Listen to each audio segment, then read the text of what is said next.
ধর্ম যার যার, নিরাপত্তা পাওয়ার অধিকার সবার। রাষ্ট্র ও সমাজের আইনের শাসন থাকলে আপনি, আমি, আমরা সংখ্যালঘু কিংবা সংখ্যাগুরু যাই বলি না কেন, আইনের শাসন সবাই আমরা নিরাপদ।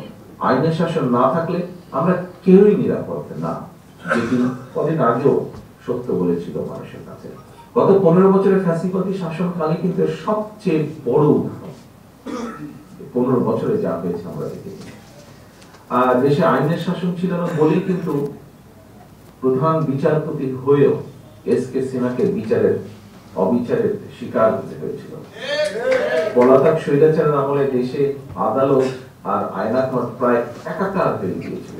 সুতরাং সংখ্যালঘু কিংবা সংখ্যাগুরু, দল, মত, ধর্ম, বর্ণ নির্বিশেষে প্রত্যেকটি নাগরিকের অধিকার এবং নিরাপত্তা নিশ্চিত করতে হলে রাষ্ট্র আর সমাজে আইনের শাসন প্রতিষ্ঠার কোনোই বিকল্প নেই। এনজিওর কিস্তি প্রথমবার বিকাশ পেমেন্ট করলেই 20 টাকা ইনস্ট্যান্ট ক্যাশব্যাক। আমি মনে করি নিজ নিজ অধিকার রক্ষায় প্রত্যেকটি নাগরিকের ভোটের অধিকার একটি কার্যকরী এবং শক্তিশালী অস্ত্র। যতদিন পর্যন্ত মুসলমান, হিন্দু, বৌদ্ধ, খ্রিস্টান অর্থাৎ দল, মত, ধর্ম, বর্ণ নির্বিশেষে দেশের প্রত্যেকটি নাগরিক নির্ভয় নিশ্চিন্তে নিজের ভোট দিয়ে, নিজের পছন্দের প্রার্থীকে ভোট দিয়ে জনপ্রতিনিধি নির্বাচন করে জনগণের কাছে জবাবদিহিমূলক একটি সরকার প্রতিষ্ঠা করতে সক্ষম না হবে, ততদিন পর্যন্ত কোন নাগরিকেরই নিরাপত্তা এবং অধিকার সুরক্ষিত নয়। প্রিয় ভাই বোনেরা, আমাদের মহান মুক্তিযুদ্ধের মূল মন্ত্র ছিল সাম্য, মানবিক মর্যাদা, সামাজিক সুবিচার।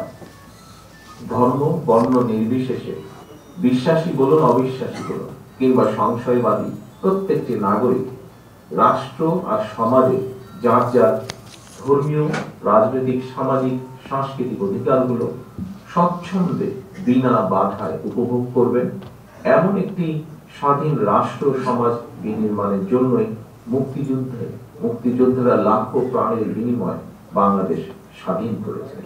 আমি বিশ্বাস করি আমাদের দল বিএনপি বিশ্বাস করে দল, মত, ধর্ম যার যার, রাষ্ট্র সবার, ধর্ম যার যার, নিরাপত্তা পাওয়ার অধিকার সবার। প্রিয় ভাই বোনেরা, হিন্দু ধর্মাবলম্বী ভাই বোনেরা, আগামী মাসে আপনাদের সবচেয়ে বড় ধর্মীয় উৎসব দুর্গাপূজা। এই উৎসব উপলক্ষে আমি আপনাদেরকে আগাম শুভেচ্ছা জানাই। ইনশাআল্লাহ আপনারা প্রত্যেকে উৎসব উদযাপন করুন।